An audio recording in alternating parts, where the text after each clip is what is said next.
We got a recruiting bump and a crystal ball for one of the top wide receivers in the country. Can Joker Phillips and company get it done?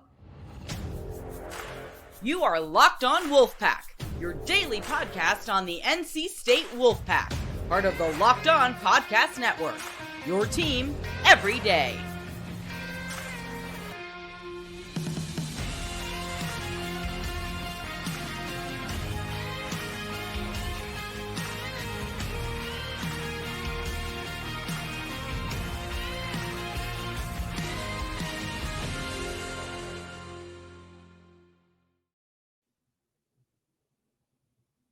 What's up, Wolfpack Nation, and welcome back to another episode of Locked On Wolfpack, free and available wherever you get your podcasts and on YouTube, part of the Locked On Podcast Network, your team every day. As always, I'm Grayson Boone. Joining me is Kenton Gibbs. And Kenton, we have a heating up in the Terrell Anderson sweepstakes, as I understand it. I believe it was about a week ago that we received a crystal ball for Terrell Anderson, the wide receiver out of Greensboro, North Carolina. He is one of the three wide receivers that we have been talking about very frequently for this 2024 class. Have you heard anything, Kenton? You have your ear to the ground on some Terrell Anderson. I'll say this. I have not heard a ton going on in terms of, hey, I'm committing on this day or I'm committing on this day beyond what you see on Twitter and all that good stuff. But I have heard that we are in really great position for the young man. I've heard that from multiple folks who are pretty plugged in with the recruiting scene. And not, mind you, this isn't just NC State folks. So I'll tell you that. I have a Rolodex of context that stretches beyond Raleigh, and I've heard that we're in good standings. I've heard that we're in a pretty good position with them. I've been seeing some shifting of some commitment dates kind of amongst these three wide receivers. The other two, of course, being Jonathan Paylor and Alex Taylor. I think Alex Taylor is maybe the only one that hasn't changed his commitment date, which is still at the end of the month on July 29th. But originally, Terrell Anderson was looking around a July 4th commitment date. Of course, today is now July 11th. We've still not heard anything. However, it is a good feeling to see this crystal ball here. And especially when I guess your nearest competitor is Tennessee, and you know the juggernaut that they became in such a short amount of time last year in the SEC. You know, we've talked about it so many times on here and building the fence to get these North Carolina prospects to stay home and come to Raleigh, and landing Terrell Anderson, especially now when you're on the doorstep of getting that commitment, is absolutely imperative that we land Anderson, because then you look at a potential situation, you could sway Paylor and Taylor to bring their talents to Raleigh as well. 100%. Again, great players want to play with great players. Yeah. No receiver wants to be the guy to yes, I play early, but every defense is keying on me because I'm dominant and I'm getting double and triple teamed and all that good stuff. Nobody wants to be that guy. You know what I mean? You want to play with a really good quarterback that you're like, hey, he's going to be the star of the show. He's going to be dishing the rock around. I'm obviously not going to catch every pass, so I need somebody that when it is coming my way is going to put that thing on the money. Great players want to play with great players. And so Terrell Anderson being the first domino to fall, if he falls in NC State's way, that's a great thing. Now, I will tell you this. Yes, optimistic, but I have heard the longer that this Terrell Anderson deal goes on, the more questions arise, because it seemed like it was going to be NC State originally around the fort. Now, that's just what I've heard. I don't know the young man personally. I'm not going to lie to you and say I've spoken to him. I've spoken to some people very close to the situation that have said that, hey, the sooner the better in terms of Terrell Anderson's commitment date. No, and I got to tell you that makes a lot of logical sense here as I pull up a tweet I saw from Wolfpack Stats, one of my favorite NC State pages I follow on Twitter.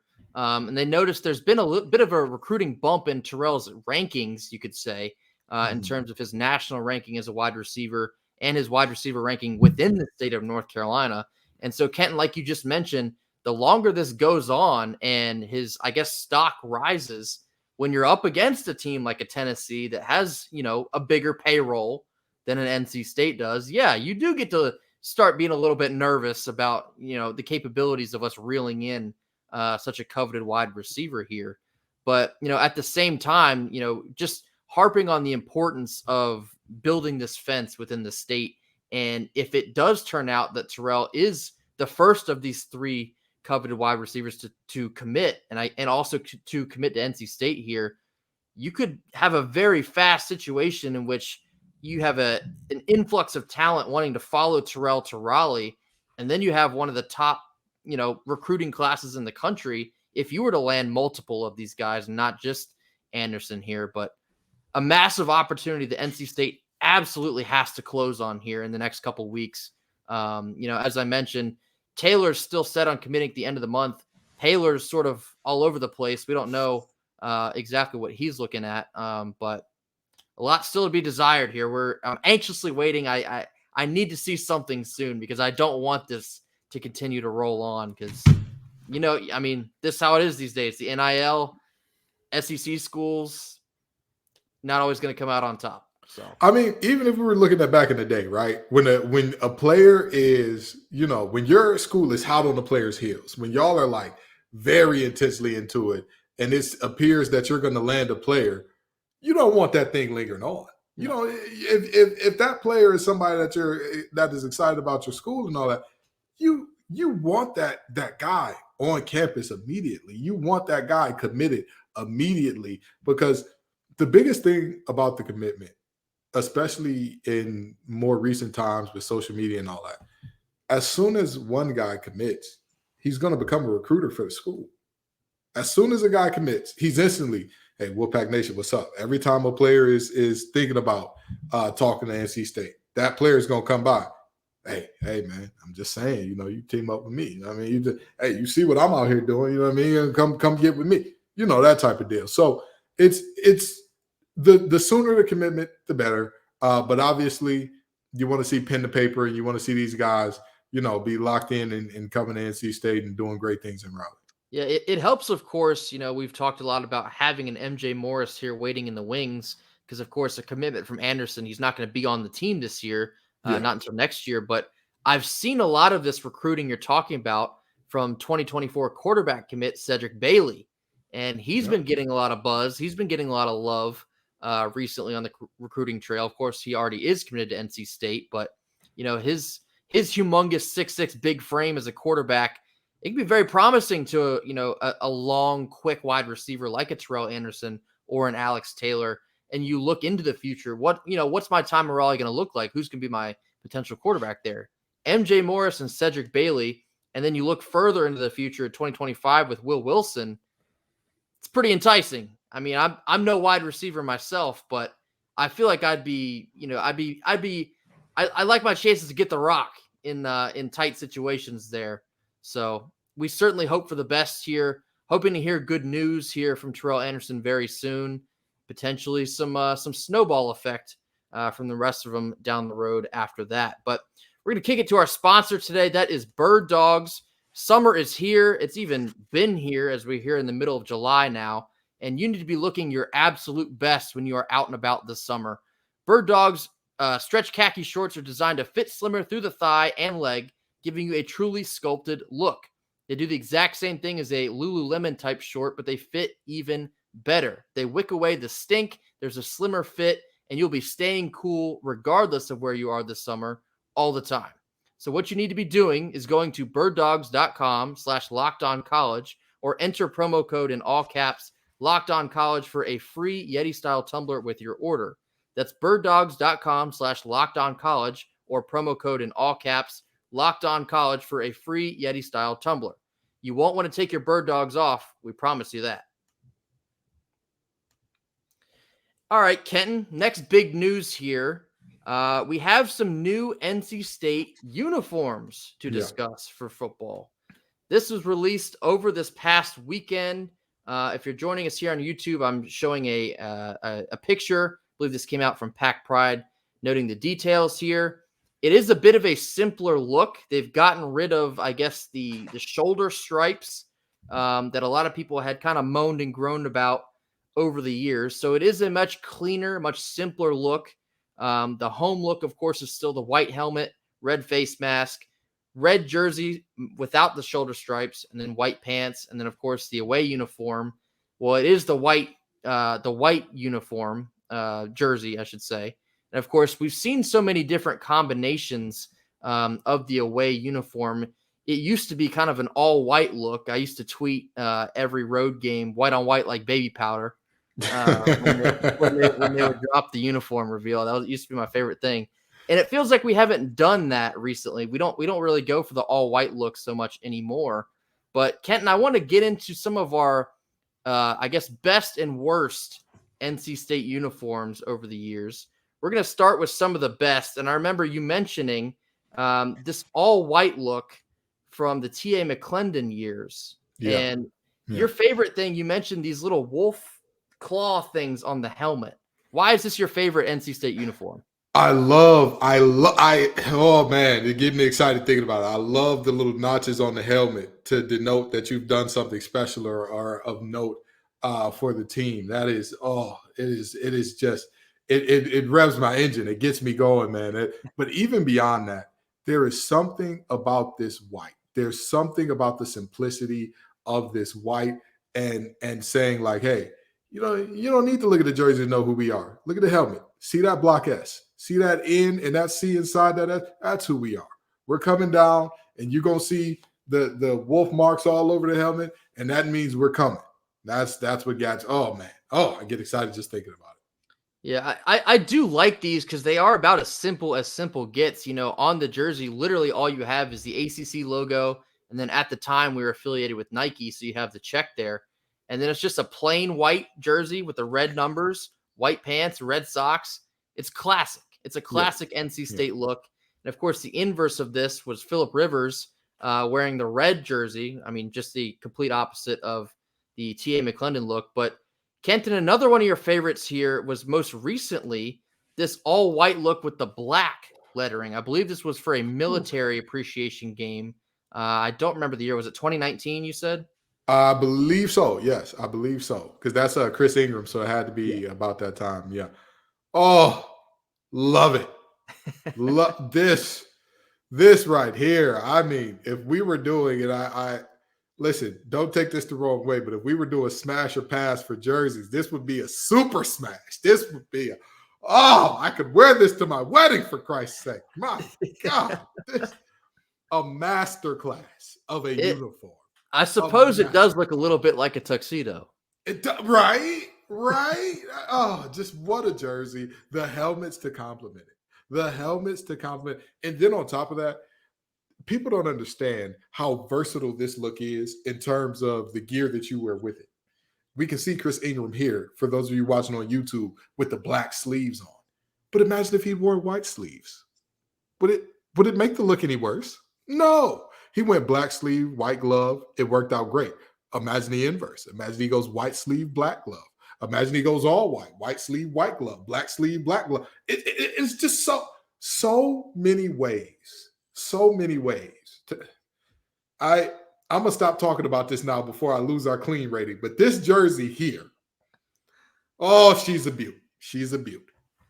Now, I'm going to take the reins here. One of my favorite NC State football uniforms, and it probably becomes one of these because it comes from my favorite NC State game, and that was the blackout game against Louisville back in 2017.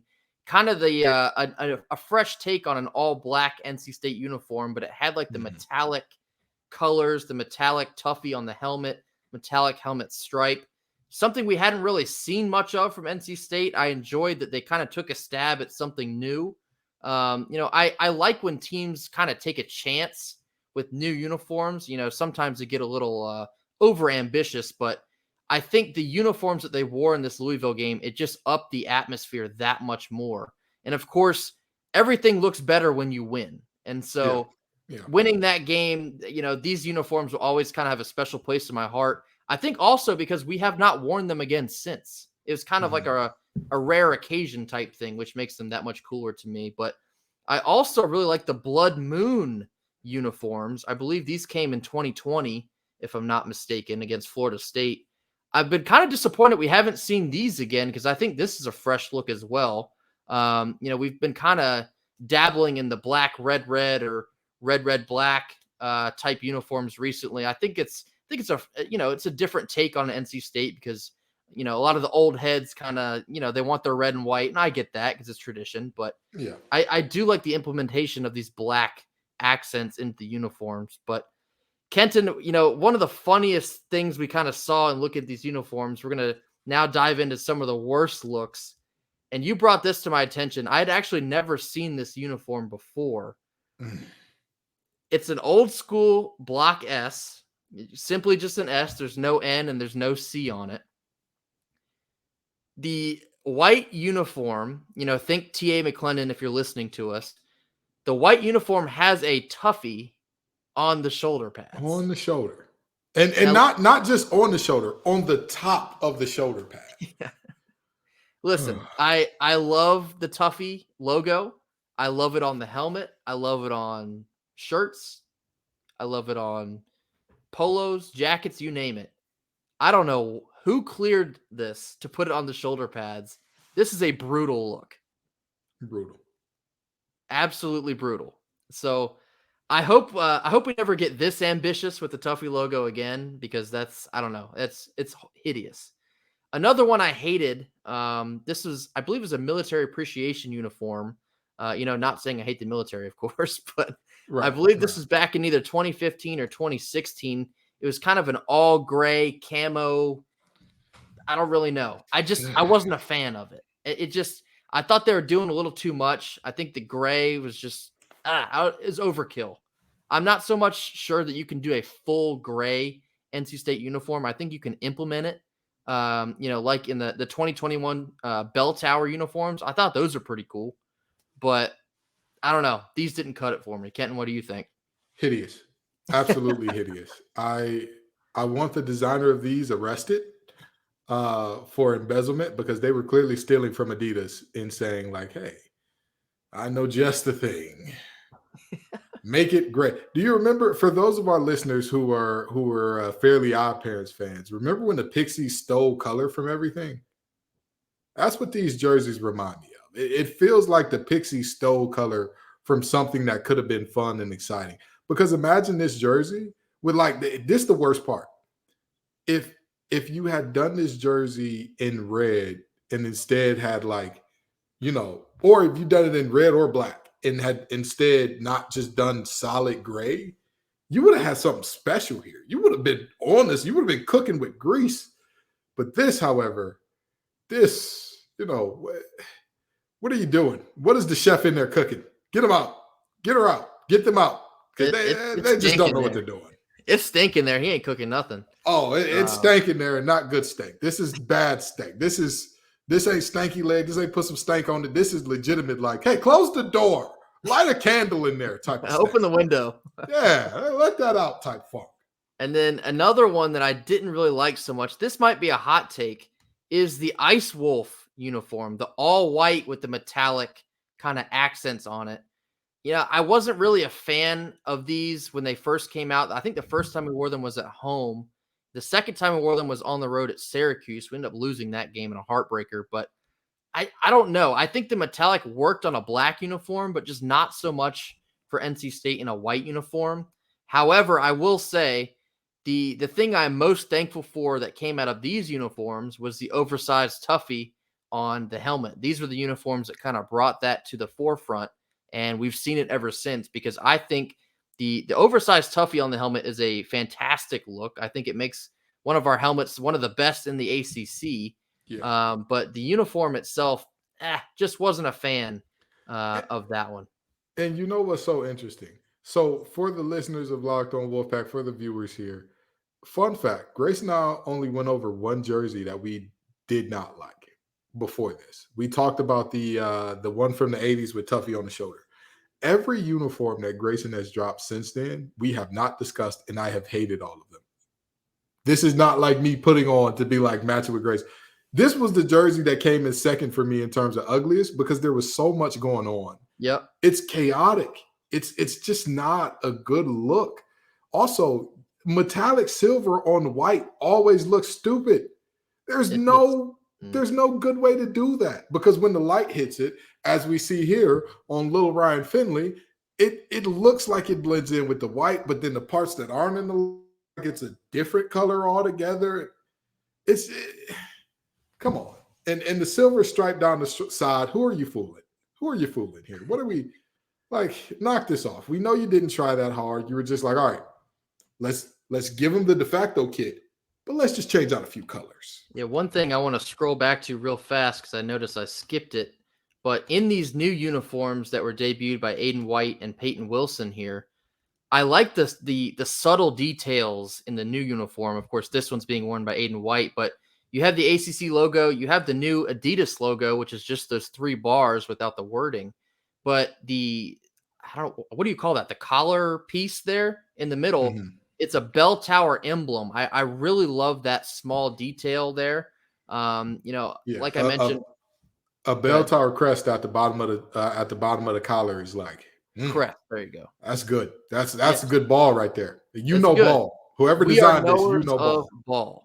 Yeah. But sure. I do think that less is more here. I know a lot of people, like I mentioned, kind of griped about I don't even know what you call them, the claws that were on the shoulders. They are no more, but I do think this is a very clean look for NC State. I think it's going to look even better when you see it on the field this fall. But yeah, so that was our take on some of the best and worst uniforms in NC State history. I do enjoy us kind of switching it up every, 4 or 5 years or so, because it is good to try new things. You can't all be like in Alabama where the same exact thing year in and year out. So yeah, I would like for it to be noted. We tried our damnedest to find a picture of the original NC State jersey because the pink and blue ones. When NC State football was started, I believe it was 18. What was it? It was 1892 or something along those lines, or was it further? You could have said any year, and I probably would have agreed. It sounds right. I mean, it was somewhere. It was somewhere way back there. And so, with that being said, at that time, NC State's official colors were pink and blue. They were not changed to red and white until I want to say 1895, I believe. With that being said, there's jerseys, NC State jerseys going around where the color scheme should be, in theory. I know it was a different time. And, back then, sometimes if you couldn't find the color, you just put on a brown little something, threw your numbers on there, kept it pushing.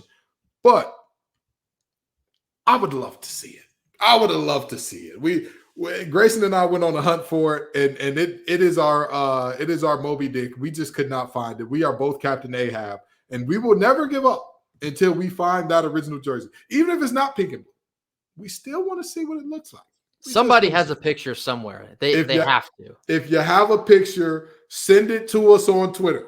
LO_Wolfpack. Paging Tim Peeler, the NC State historian. I would imagine he probably has one somewhere. Come on, little Timmy. We need you. Show me what you got, Mr. Peeler. Show us what you got. So, yeah, I want to see the original jerseys. We're going to land this thing in just a second after a word from our sponsors. All right. This last piece here, I want to extend a hearty congratulations to Gino Groover, who was selected in the second round of the MLB draft just recently, taking his talents out to the desert, selected by the Arizona Diamondbacks with pick 48. This is enormous accomplishment for Gino and also the NC State baseball program. We talked a lot about, Terquavion Smith and the guys that went into the NFL draft. Now we have another Pac Pro from the baseball team, and it's so good for program representation. It's good for Gino, his personal success paying off here. I'm sure he's cashing in with quite the payday, the bonus that he'll be signing here in such an early round here. But excellent accomplishment from Gino, very well deserved. And I also want to make note of Landon Morales was drafted. This is a high school signee for NC State. He was drafted in the 4th round. Still remains up in the air if he's going to make it to campus or not. I would imagine probably not, as a 4th round selection is a pretty big deal for a high school kid. So I would imagine he will probably not make it to campus. Now I want to pivot one last time and make note that Alex Sosa, we've mentioned him before, a very highly coveted catcher, announced just before we hit record here tonight on Monday that he will be coming to NC State, regardless on if he gets drafted in rounds 11 through 20. So that's very notable. It's excellent to get his talents to Raleigh. And we're also still going to have to wait on Chance Mako and Brett Banks to pitch 2 live pitching arms that we hope to get to Raleigh here as well. I'm gonna say this, and I'm learning more about baseball by the day because of my wonderful co-host. I'm doing my best. But one thing that I do know is like if you're like 15 through 20, like rounds 15 through 20, my brother in whatever deity you believe in, come on to college. Come on to college. You're going to be stuck down there and at best AA ball for a few years. That's what they're expecting from you at least. And I'm